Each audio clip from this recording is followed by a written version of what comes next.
Hello students, कैसे हैं आप सब। आई होप आप सब अच्छे होंगे। तो स्टूडेंट्स, आज से हम क्या करेंगे, ये जो आपका फास्ट टैग का अनसॉल्व्ड पेपर्स है 2022 तक के, इसमें सभी अनसॉल्व्ड पेपर्स हैं, सभी सेट्स दे रखे हैं, जितने भी सेट्स हैं। तो कक्षा 10 गणित के लिए है, इसको हम क्या करेंगे, इसमें जितने भी सेट हैं एक एक करके सभी को सॉल्व करेंगे, ठीक है। तो इसमें क्या रहता है, जैसे कि आपको पता है, अगर आपको कोई भी एग्ज़ाम अच्छे नंबर से क्वालिफाई करना है तो हमें उस एग्ज़ाम के जो प्रीवियस ईयर के क्वेश्चन पेपर होते हैं उसको लगाना रहता है, जिससे हमें एक आइडिया हो जाता है कि हमारे जो क्वेश्चन पेपर आएगा वो कैसा होगा, है ना। और दूसरी चीज़ ये होती है कि भाई ज़्यादातर कुछ क्वेश्चन वहाँ से रिपीट भी हो जाते हैं, और कुछ क्वेश्चन ऐसे होते हैं जो इस तरह रिपीट करते हैं। जैसे सपोज़ करो यहाँ पे एक क्वेश्चन दे रखा है कि यदि साइन ए बराबर 3/5 हो तो कॉज ए का मान होगा, है ना। हो सकता है इसको अगली बार में ऐसा करके दे दे कि कॉज ए बराबर 3/5 हो तो साइन ए का मान क्या होगा, है ना। हो सकता है यहाँ दे दे साइन ए बराबर 7/9 हो तो कॉज ए का मान क्या होगा, है ना। तो संख्याएं, फंक्शन या लैंग्वेज थोड़ी सी चेंज हो जाती है, बाद बाकी ज़्यादा चेंज रहता नहीं है, ठीक है। तो हम इसके सभी एक एक करके सेट लगाएंगे, और आज हम इसका जो 2022 का सेट नंबर 1 है 822AB जिसका कोड है, इसको सॉल्व करेंगे, ठीक है। तो देखिए इसमें क्वेश्चन नंबर फर्स्ट आपको क्या कह रहा है कि सभी खंड हल कीजिए, है ना। इसमें आपको क्या है, 5 MCQ क्वेश्चन दे रखे हैं, जिसमें एक क्वेश्चन के साथ 4 ऑप्शन दे रखे होते हैं, जिसमें से एक जो ऑप्शन होता है वो आपका क्या होता है, सही होता है, और हमें वही क्या करना रहता है, टिक करना रहता है। वैसे तो 2023 में जो आपका क्वेश्चन पेपर आएगा उसमें 20 MCQ क्वेश्चन होंगे, है ना, बट ये 2022 का है जो कि यहीं से रिपीट हो जाते हैं, कोई ज़्यादा नहीं है। तो सब सेट लगाएंगे तो बहुत सारे MCQ आपको पढ़ने को मिल जाएंगे, और MCQ की भी एक अलग से वीडियो आपको मैं दे दूंगा, जिससे आपकी MCQ की और अच्छी से प्रैक्टिस हो जाएगी, ठीक है। तो आइए इसको सॉल्व करते हैं। तो देखिए इसमें सबसे पहला क्वेश्चन क्या दे रखा है, यहाँ पे दी गई संख्याओं में अभाज्य संख्या होगी। तो सबसे पहले हमें पता होना चाहिए कि अभाज्य संख्याएं क्या होती हैं। तो भाई ऐसी संख्याएं जो एक और स्वयं के अलावा किसी और संख्या से विभाजित नहीं होती हैं, उन्हें हम अभाज्य संख्याएं कहते हैं। जैसे सबसे छोटी अभाज्य संख्या जो वो होती है वो 2 होती है, ऐसे 2 से स्टार्ट होती है, 2 हो गई, 3 हो गई, 5 हो गई, 7 हो गई, है ना। देखिए 1 से कटेगी, 2 से, किसी और से नहीं कटेगी। ये 3 से कटेगी, 1 से कटेगी, किसी और से नहीं कटेगी। यानी अभाज्य संख्याएं क्या होती हैं, जो संख्याएं एक और स्वयं के अलावा किसी और से ना कटे, ठीक है। तो यहाँ पे देखेंगे भाई, देखो सबसे छोटी अभाज्य संख्या 2 होती है, तो ये तो ऑप्शन आपके ऐसे ही गलत हो जाएंगे, है ना। तो यहाँ पे 8 तो आपकी अभाज्य संख्या नहीं है, क्योंकि भाई 2 से डिवाइड हो जाएगी, 4 से भी हो जाएगी। तो यहाँ पे जो ऑप्शन थर्ड है 2, ये आपका क्या हो जाएगा, एकदम से सही आंसर हो जाएगा। ओके, आई होप आपको समझ में आ गया होगा। अगला क्वेश्चन देखिए, दे रखा है आपको समीकरण 3x² - 2x + 1/3 = 0 का विविक्तकर होगा। तो यहाँ पे हमसे इस समीकरण का विविक्तकर पूछा है, ठीक है। तो विविक्तकर निकालने का फॉर्मूला क्या होता है, विविक्तकर D होता है आपका B² - 4AC, ठीक है। ये आपका फॉर्मूला रहता है जो कि जिससे हम विविक्तकर निकालते हैं। अब यहाँ पे देखिए हमें यहाँ पे समीकरण दे रखा है, अगर मैं इसके मानक रूप की बात करूँ तो इसका मानक रूप होता है ax² + bx + c = 0, जहाँ पर a नॉट इक्वल होता है किसके, 0 के, ठीक है। तो यहाँ पे देखिए अगर मैं इस मानक रूप से इसको कंपेयर करूँ तो यहाँ पे देखिए a की वैल्यू कितनी है, 3 है। यहाँ पे a की वैल्यू कितनी है, 3 है। अगला देखें b की वैल्यू कितनी है, तो -2 है। भाई पहला ये होता है ये x² का गुणांक होता है और x का गुणांक b होता है, तो b की वैल्यू यहाँ पे कितनी है, -2 है, ठीक है। और c तुम्हारा अचर पद होता है जो कि कितना है, 1/3, तो c = है 1/3, ठीक है। हमें निकालना था क्या, विविक्तकर। तो d क्या हो जाएगा, b², तो b कितना है, -2, तो ये हो जाएगा -2 का स्क्वायर -4a कितना है, 3 × c कितना है, 1/3, ठीक है। देखिए 3 से 3 यहाँ पे कैंसिल हो जाएगा, तो यहाँ पे -2 का स्क्वायर करेंगे आप, 4 हो जाएगा, माइनस यहाँ से बचेगा 4, तो इक्वल कितना हो जाएगा, 0। तो विविक्तकर कितना हुआ इसका, 0। देखते हैं कहाँ पे है 0, तो यहाँ पे देखिए ऑप्शन नंबर जो 4 है आपका, वो आपका क्या है, सही है, ठीक है। तो इस तरीके से आपका ये क्वेश्चन सॉल्व हो गया। अगला देखिए, अगला आपको दे रहा है यदि साइन a बराबर 3/5 हो तो कॉज a का मान ज्ञात कीजिए। तो देखिए यहाँ पर आपको क्या दे रखा है कि साइन ए इक्वल टू है 3/5। अब देखिए साइन बराबर क्या होता है, साइन थीटा बराबर क्या होता है, तो ये होता है आपका लंब बट्टे कर्ण। आपने पढ़ा होगा लाल बट्टे कक्का, ठीक है। यहाँ पे ये वाला आपका साइन का रहता है, ठीक है, साइन थीटा के लिए। बीच वाला आपका कॉस होता है और लास्ट वाला आपका टेन होता है, ठीक है। इस तरह ये कॉस थीटा होता है, ये टेन थीटा होता है। अब साइन का उल्टा होता है यहाँ पे क्या, कोसेक। कॉस का उल्टा होता है सेक और टेन का उल्टा होता है कॉट, ठीक है। तो यहाँ पे साइन ए बराबर दे रखा है कितना, 3/5 रखा है, तो साइन थीटा बराबर क्या होता है, लंब बट्टे कर्ण। तो यहाँ पे देखिए एक आपके पास समकोण त्रिभुज है ए बी सी, ठीक है। ए साइन ए, तो न्यून कोण ए पे बन रहा है, तो ये वाला हो जाएगा, ठीक है। अब यहाँ देखिए लंब कितना है 3 है और कर्ण कितना है यहाँ पे 5 है, ठीक है। तो यहाँ पे आपको पता है सबसे बड़ी भुजा क्या होती है, आपकी कर्ण होती है, ठीक है। न्यून कोण के जस्ट सामने वाली भुजा क्या होती है, लंब होती है, और इसके संलग्न भुजा जो होती है वो क्या होती है, आधार होती है, ठीक है। तो यहाँ पे देखिए लंब कितना है, यहाँ पे ये दे रखा है 3 और कर्ण कितना है 5 दे रखा है, ये आपको यहाँ पे 5 दे रखा है, ठीक है।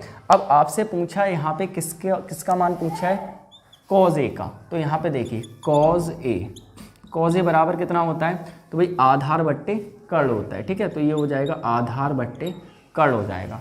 तो यहाँ पे देखिए कर्ण की वैल्यू तो हमें पता है लेकिन आधार की वैल्यू नहीं पता है, तो हम क्या करेंगे, सबसे पहले आधार की वैल्यू निकालेंगे।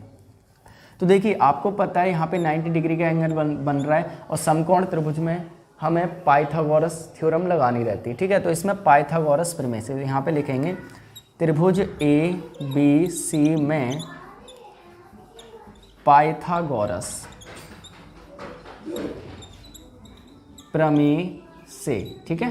तो पाइथागोरस प्रमेय आपकी क्या होती है, आपको पता है अच्छे से, क्या होता है, कर्ण का स्क्वायर बराबर होता है आधार का स्क्वायर प्लस लंब का स्क्वायर, ठीक है। तो देखिए कर्ण हमें कितना दे रखा है 5, तो 5 का स्क्वायर इक्वल टू आधार कितना है, आधार हमें ज्ञात करना है, बराबर लंब कितना है 3 है, तो ये हो जाएगा 3 का स्क्वायर, ठीक है। तो ये हो जाएगा, देखिए 5 का स्क्वायर करेंगे आप तो 25 हो जाएगा। अब यहाँ देखिए यहाँ पे ये प्लस है आपका, अब देखिए ये 3 का स्क्वायर कितना हो जाता है, 9 हो जाता है। अब 9 इधर आएगा, इधर लेके आएंगे हम, तो ये पॉजिटिव है, इधर आगे किसका कैसा हो जाएगा, ये नेगेटिव, ठीक है। 3 का स्क्वायर 9 प्लस का इधर लेके आएंगे तो माइनस का हो जाएगा, बराबर हो जाएगा आधार का स्क्वायर, ठीक है। 25 में से 9 घटाओ कितना बचेगा, 16 बराबर आधार का स्क्वायर हो जाएगा, ठीक है। तो यहाँ पे आधार बराबर कितना हो जाएगा, 16, 4 का स्क्वायर होता है, तो भाई आधार कितना हो जाएगा, 4 हो जाएगा, ठीक है। यहाँ से ये चीज़ क्लियर हो गई। अब देखिए आधार यहाँ पे पता हो गया, तो कॉज ए की वैल्यू हमें पता करनी है, तो आधार कितना है 4 है, कर्ण कितना है 5 है, तो कॉज ए की वैल्यू कितनी हो जाएगी, 4/5 हो जाएगी, ठीक है। तो आप देख सकते हैं इसमें कौन सा ऑप्शन है, 4/5, दूसरा ऑप्शन इसमें क्या है, एकदम से सही है, ठीक है। तो आई होप आपको ये समझ में आ गया। आइए अब हम बात करते हैं इसके अगले क्वेश्चन की। तो अगला दे रखा है आपको, 2 समरूप त्रिभुजों के क्षेत्रफल इसके अनुपात में है, त्रिभुजों की भुजाओं का अनुपात क्या होगा, ठीक है। तो हमें पता है कि 2 समरूप त्रिभुजों का जो क्षेत्रफल होता है उनकी जो संगत भुजाओं का अनुपात होता है उसके वर्ग के बराबर होता है, ठीक है। यानी जो हमारे पास 2 समरूप त्रिभुज दे रखे हैं, इनका जो क्षेत्रफल होगा वो इनकी संगत भुजाओं के वर्ग के बराबर होता है। ऐसे करके देखिए आप इसको,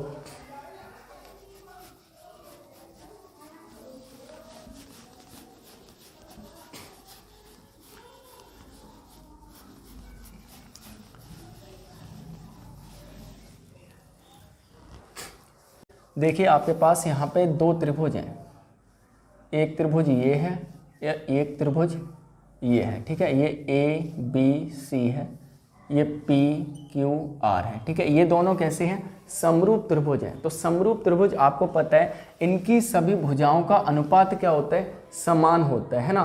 तो यहाँ पे आपको एक पॉइंट, हमें इतना ज़्यादा सॉल्व नहीं करना है, हमें केवल इतना याद रखना है कि 2 समरूप त्रिभुजों के क्षेत्रफल का अनुपात उसकी संगत भुजाओं के वर्ग के बराबर होता है। यानी 2 त्रिभुज हैं, ए है त्रिभुज ए बी सी, का क्षेत्रफल बटे त्रिभुज PQR का क्षेत्रफल, ठीक है, बराबर होगा इसकी जो संगत भुजाएं हैं उसके अनुपात के स्क्वायर के बराबर होगा, यानी संगत भुजाओं के वर्ग के बराबर होगा। तो मान लो इसकी भुजा A1 है और इसकी भुजा A2 है, तो इसके क्या होगा, वर्ग के बराबर होगा। सिंपल सी बात है। अब देखिए यहाँ पे हमें इसका अनुपात दे रखा है कितना है, 4:9 दे रखा है, तो ये हो जाएगा 4:9, ठीक है, इक्वल टू।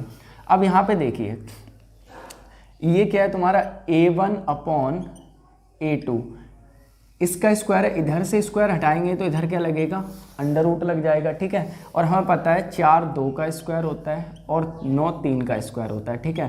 तो A1/A2 कितना आ जाएगा, 2/3 आ गया, यानी कि A1 कितना है, 2 है, तो A2 कितना होगा, 3 होगा। तो अनुपात होगा आपका वो कितना आ जाएगा, 2:3 आ जाएगा, ठीक है। तो ये वाला ऑप्शन फर्स्ट आपका क्या हो जाएगा, सही हो जाएगा, 2:3, ठीक है। देखिए आपको केवल एक ही चीज़ इसमें याद रखनी है कि दो समरूप त्रिभुजों के क्षेत्रफल का अनुपात उसकी संगत भुजाओं के अनुपात के वर्ग के बराबर होता है ना। अब इस तरीके से आपको क्वेश्चन ये भी दे सकता है कि भाई दो समरूप भुजाओं का अनुपात 2:3 है, तो उसके क्षेत्रफलों का अनुपात ज्ञात कीजिए। तो आपको पता है भाई क्षेत्रफलों का अनुपात उसकी भुजाओं के संगत भुजाओं के वर्ग के बराबर होता है ना। तो भाई उसका क्या कर देंगे, हम वर्ग कर देंगे तो आंसर आ जाएगा, सिंपल सी बात है, ठीक है। तो आई होप आपको समझ में आ गया होगा।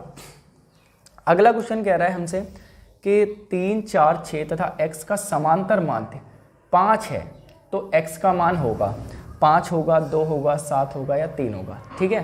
तो देखिए समांतर माध्य हम कैसे निकालते हैं, पहले हम क्या करते हैं, जितने भी आपको नंबर दे रखे हैं जोड़ लेते हैं। कितना होता है, 3 + 4 + 6 + x, ठीक है। ये आपको दे रखे हैं, कितने नंबर हैं ये, 1 2 3 4 नंबर है। चारों को हमने क्या किया, ऐड किया, बटे संख्याओं का योग बटे संख्याएं कितनी है ये लिखेंगे, तो आपको समांतर माध्य मिल जाता है, ठीक है। अब संख्याएं कितनी है, 1 2 3 4 है, तो बट्टे करेंगे 4 बराबर समांतर माध्य हमें दे रखा है कितना है, 5 है, तो हम बराबर रख देंगे कितना, 5, ठीक है।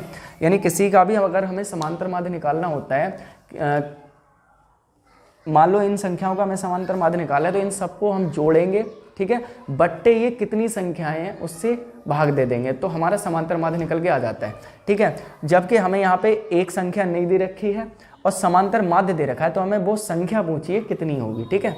तो यहाँ से देखिए ऐड करते हैं, 6 और 4 10, 10 और 3 13 हो जाएगा, ठीक है, प्लस x, 4 इधर लेके जाएंगे, पक्षांतर करेंगे तो ये भाग में इधर आके मल्टीप्लाई में हो जाएगा, ठीक है। तो ये हो जाएगा x बराबर 5 चौक 20 हो जाएगा यहाँ से, ठीक है। अब 13 इधर लेके जाएंगे, प्लस का इधर लेके जाएंगे तो माइनस का 13 हो जाएगा, ठीक है। तो यहाँ से x बराबर 20 में से 13 घटा दो, कितना बचेगा, 7। तो x बराबर कितना आ गया, 7, यानी वो संख्या क्या होगी, 7 होगी। तो देखेंगे इसमें कौन सा ऑप्शन है, 7 3। तो ये आपका ऑप्शन क्या होगा, एकदम से करेक्ट होगा 7, ठीक है। तो आई होप आपको समझ में आ गया होगा। अगला क्वेश्चन देखते हैं हम क्या दे रखा है, इसको रेज करें। हाँ देखिए अगला क्वेश्चन दे रखा है, दो बिंदुओं 2,3 और 4,1 के बीच की दूरी होगी। हमें दो बिंदु दे रखे हैं, माना ये बिंदु क्या है, A जिसके निर्देशांक 2,3 हैं और B के निर्देशांक 4,1 हैं, ठीक है। मान लो ये बिंदु है एक A और ये है आपका B, ठीक है। तो इसके और इसके निर्देशांक हमें ये दे रखे हैं, तो इसके बीच की ये दूरी है वो हमें दूरी क्या करनी है, ज्ञात करनी है। तो कैसे करेंगे, तो इसके लिए हम दूरी सूत्र का यूज़ करेंगे, ठीक है। तो दूरी सूत्र हमारा क्या होता है, AB बराबर, तो ये होता है आपका √x2 - x1 का whole square plus y2 - y1 का होल स्क्वायर, ठीक है। तो यहाँ पे लगा देंगे AB बराबर, देखिए ये हमारा x होता है और ये y होता है, यहाँ पे ये x होगा और ये y होगा, यानी पहले वाले को हम x और दूसरे वाले को y बोलते हैं, ठीक है। तो यहाँ पे दोनों x y है, तो हम यहाँ पे नाम दे देते हैं, पहले वाले को x1 y1 और इसको x2 y2, ठीक है। तो इस तरीके से ही हो जाएगा।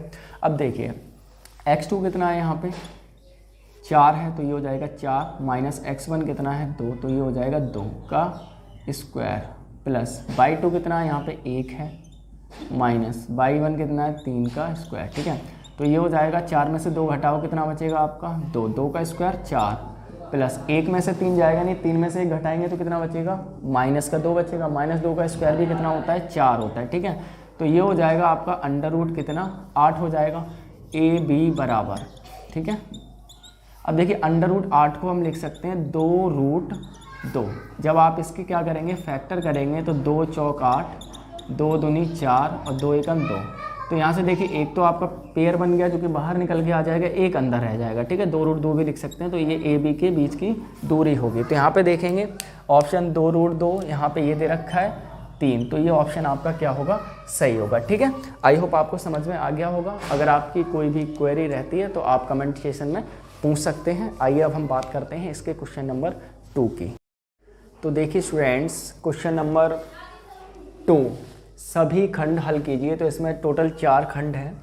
तो देखिए पहला क्या कह रहा है इसमें, यदि द्विघात समीकरण x² माइनस 2kx माइनस 6 बराबर 0 का एक मूल 3 है तो k का मान आपको क्या करना है ज्ञात करना है। तो देखिए समीकरण आपके पास x² माइनस 2kx माइनस 6 बराबर 0 है, ठीक है। अब इसका मूल एक क्या है 3 है, यानी मूल जो होता है वो x के बराबर आता है ना। तो यानी x बराबर 3 इसका एक क्या है मूल है। तो यहाँ पे हम क्या करेंगे कि x की वैल्यू यहाँ पे 3 रख देंगे, ठीक है। तो यहाँ पे x का मान 3 रखने पर क्या हो जाएगा 3x, 3 का स्क्वायर माइनस 2 के मल्टीप्लाई x की जगह रखेंगे हम 3 माइनस 6 बराबर कितना 0, ठीक है। यहाँ पे आप चाहें तो लिख देंगे आप हिंदी में कि इस समीकरण का मूल एक 3 है, यानी x बराबर 3। तो यहाँ पे x का मान 3 रखने पर ये आ जाएगा। अब देखिए इसे सॉल्व करेंगे तो 3 का स्क्वायर आपका 9 हो जाएगा, माइनस ये हो जाएगा 3 दूनी 6 के माइनस 6 इक्वल टू 0, ठीक है। इधर पक्षांतर करेंगे ये हो जाएगा माइनस 6 के बराबर, ये हो जाएगा इधर ले जाओ तो प्लस का 6, 9 इधर ले जाओ तो माइनस का 9, ठीक है। तो ये हो जाएगा k बराबर 9 में से हम घटा देंगे 6 को तो कितना बचेगा माइनस का 3, क्योंकि माइनस का ज़्यादा है। और ये वाला माइनस का 6 इधर लेके जाएंगे तो बट्टे में आ जाएगा माइनस का 6, ठीक है। माइनस से माइनस कैंसिल हो जाएगा, 3 एकम 3, 3 दूनी 6। तो k बराबर कितना आ जाएगा 1/2, ठीक है। तो यही हो जाएगा आपका क्या आंसर। ओके, आई होप आपको समझ में आ गया होगा। आइए इसके हम सेकंड पार्ट की बात करते हैं। खंड का खा है जो आपको दे रखा है कितना 2 tan 30 upon 1 plus tan square 30। तो ये दे रखा है देखिए 2 tan 30 upon 1 plus tan square 30, ठीक है। तो देखिए इसे सॉल्व करना है हमें, तो कैसे करेंगे। यहाँ पे देखिए जो tan 30 है उसकी वैल्यू पुट कर देंगे तो हमारा आंसर आ जाएगा। तो देखिए सॉल्यूशन, तो ये हो जाएगा 2 मल्टीप्लाई tan 30 की वैल्यू कितनी होती है 1 अपॉन अंडर रूट 3 लगा देंगे, ठीक है, बट्टे ये हो जाएगा आपका 1 प्लस tan 30 की वैल्यू 1 अपॉन रूट 3 होती है, इसका क्या स्क्वायर, ठीक है। ये हो जाएगा 2 एकम 2 बट्टे रूट 3, ये हो जाएगा 1 प्लस 1 का स्क्वायर 1 होता है, रूट 3 का स्क्वायर करेंगे कितना होगा 3 हो जाएगा, ठीक है। तो ये हो जाएगा आपका यहाँ से 2 बट्टे रूट 3 बट्टे 3 एकम 3 और 1 4/3, ये हो जाएगा 4/3, ठीक है। अब देखिए यहाँ पे बाहर वालों की बाहर और अंदर वालों की अंदर मल्टीप्लाई करेंगे तो ये हो जाएगा आपका कितना 2 मल्टीप्लाई बाई 3 बट्टे रूट 3 मल्टीप्लाई बाई 4, इसका इसमें करेंगे। देखिए 2 एकम 2, 2 दूनी 4, ये कट जाएगा, ठीक है। अब एक चीज़ देखिए रूट 3 को हम under root 3 multiply under root 3 लिख सकते हैं। भाई रूट 3 का मतलब क्या है कि रूट 3 का मल्टीप्लाई रूट 3 में करेंगे तो 3 ही आता है, ठीक है, सिंपल है। बट्टे ये हो जाएगा आपका कितना 2 रूट 3, 2 का मल्टीप्लाई रूट 3 में करेंगे 2 रूट 3 आ जाएगा। अब देखिए रूट 3 से रूट 3 क्या हो जाएगा कैंसल आउट हो जाएगा, क्या बचेगा आपके पास, तो आपके पास बचेगा अंडर रूट 3/2। जो अंडर रूट 3/2 होती है वो आपकी किसकी वैल्यू होती है, तो साइन 60 की वैल्यू होती है, ठीक है। तो ये हो जाएगा आपका क्या आंसर, ठीक है। यहाँ पे साइन 60 रख देंगे आप तब भी ठीक है, नहीं तो रूट 3/2 है। वैसे अनसॉल्व में आपका साइन 60 दे रहा है जो कि रूट 3/2 की वैल्यू इसकी वैल्यू होती है। ठीक है, तो आई होप आपको ये समझ में आ गया होगा। आइए हम बात करते हैं इसके अगले खंड गा की। ठीक है,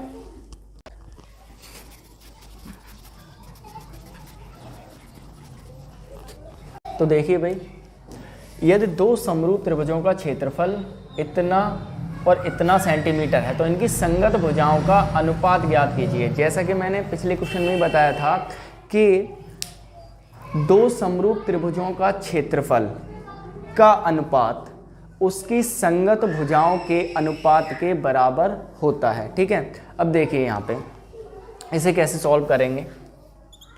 देखिए, कोई भी एक त्रिभुज ये है, ठीक है, ए बी सी, एक त्रिभुज ये है। ठीक है, इसे नाम दे दिया पी क्यू आर। ठीक है, तो यहाँ पे देखिए, त्रिभुज ए बी सी का क्षेत्रफल बट्टे त्रिभुज पी क्यू आर का क्षेत्रफल, ठीक है, इक्वल टू किसके बराबर होगा? इसकी संगत भुजाओं के अनुपात के बराबर होगा। ठीक है, तो यहाँ पे देखिए, यहाँ पे इसकी संगत भुजा देखेंगे तो ए बी बट्टे ये वाली इसके तो ये हो जाएगा पी क्यू, इसका क्या स्क्वायर। ठीक है, इसकी संगत भुजा ये होगी, इसकी ये होगी। ठीक है, इक्वल होगा, यहाँ से देखें तो ए सी बट्टे पी आर का स्क्वायर इक्वल होगा किसके?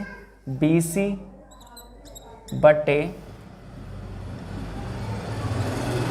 क्यू आर के स्क्वायर के। ठीक है, यानी कि भाई मैंने अभी क्या बताया, जो थ्योरम है वो क्या है कि दो समरूप त्रिभुजों का क्षेत्रफल का अनुपात उनकी संगत भुजाओं के वर्ग के बराबर होता है। ठीक है, तो यहाँ पे कोई भी भुजा ले लेंगे। देखिए, त्रिभुज ए बी सी का क्षेत्रफल मान लो क्रम से कितना है, ये तुम्हारा दे रखा है 169, ठीक है, बट्टे अगले का दे रखा है 225 इक्वल टू, यहाँ से कोई भी एक उठा लेते हैं, ए बी बट्टे पी क्यू का स्क्वायर। ठीक है, ऐसे करके अब एक चीज़ देखिए, यहाँ पे इधर से हम क्या करेंगे, स्क्वायर हटाएंगे। ठीक है, इधर से क्या करेंगे, हम स्क्वायर हटाएंगे। इधर से स्क्वायर जब हम हटाएंगे तो इधर क्या लग जाएगा, अंडर रूट लग जाएगा 169 बटे 225, ऐसा हो जाएगा। ठीक है, इधर से स्क्वायर हटा, इधर रूट लग गया। अब हमें पता है, देखिए 169 169 13 का वर्ग होता है बट्टे 225 15 का वर्ग होता है। ठीक है, बराबर ए बी बट्टे पी क्यू, ऐसा कुछ हो गया। अब यहाँ पे देखेंगे हम, ए बी 13 है तो पी क्यू 15 होगा, तो इसका जो अनुपात हो जाएगा तुम्हारा 13:15 हो जाएगा। ठीक है, यही हो जाएगा आपका क्या आंसर। ठीक है, आई होप आपको ये समझ में आ गया होगा। आइए अब हम बात करते हैं इसके अगले खंड की, घा की। तो देखिए स्टूडेंट्स, इसका खंड घा दे रखा है, यदि 12 व्यक्तियों के भार का समांतर माध्य कितना है, 45.5 किलोग्राम है। ठीक है, तो उनके भारों का योगफल ज्ञात कीजिए। ठीक है, समांतर माध्य का मैंने फॉर्मूला बताया था, जो जो संख्याएं आपको दे रखी हैं उन सबको जोड़ दो, बट्टे जितनी संख्याएं उनसे भाग दे दो, तो आपका समांतर माध्य आ जाता है। ठीक है, तो यहाँ पे देखिए 12 व्यक्तियों के भार का समांतर माध्य कितना है, इतना है। ठीक है, तो यहाँ पे सॉल्व करेंगे हम इसे, संख्याओं का योगफल बट्टे जितनी टोटल संख्याएं हैं। तो यहाँ पे कितने व्यक्ति हैं, 12 व्यक्तियों का समांतर माध्य इतना, तो 12 हो गई संख्याएं, तो बट्टे कितना हो जाएगा 12। ठीक है, समांतर माध्य निकल के आता है ऐसा करने पे, और समांतर माध्य हमें दे रखा है कितना है, 45.5 किलोग्राम। ठीक है, इतना हमें दे रखा है। अब देखिए, अब हम क्या करें, हमें चाहिए क्या, संख्याओं का योगफल, यानी कि भारों का योगफल, उनके भारों का योगफल चाहिए। यानी जो 12 व्यक्ति हैं उनमें टोटल कितना भार है उसका योगफल चाहिए हमें। ठीक है, तो क्या करेंगे, देखिए इसके नीचे 1 मान लो, क्रॉस मल्टीप्लाई कर दो। ठीक है, तो ये हो जाएगा तुम्हारा यहाँ से संख्याओं का योगफल बराबर, ये हो जाएगा 45.5 मल्टीप्लाई कितना 12। ठीक है, तो ये हो जाएगा 12 पंजे 60 के 0 हासिल 6 लगेंगे, 12 पंजे 60 और 6 66, ठीक है, हासिल 6 लगेंगे, 12 चौक 48 और 6 कितना हो जाएगा 54, ठीक है। एक अंक बाद पॉइंट है तो लगा देंगे, तो आंसर हो जाएगा 546 किलोग्राम। पॉइंट के बाद 0 का कोई मतलब होता नहीं है, ठीक है, तो इतना ही हो जाएगा आपका किलोग्राम, ठीक है, इतना हो जाएगा, ये हो जाएगा आपका क्या आंसर। आई होप आपको समझ में आ गया होगा। तो आज के इस वीडियो में हमने ये 2 क्वेश्चन सॉल्व किए, आगे के वीडियो में हम आगे के क्वेश्चन को सॉल्व करेंगे। आई होप आपको सारे क्वेश्चन समझ में आए होंगे। अगर आपकी कोई क्वेरी रहती है तो आप कमेंट सेक्शन में कमेंट कर सकते हैं, उसका आपको रिप्लाई ज़रूर मिलेगा। तो मिलते हैं नेक्स्ट वीडियो में। Thank you so much.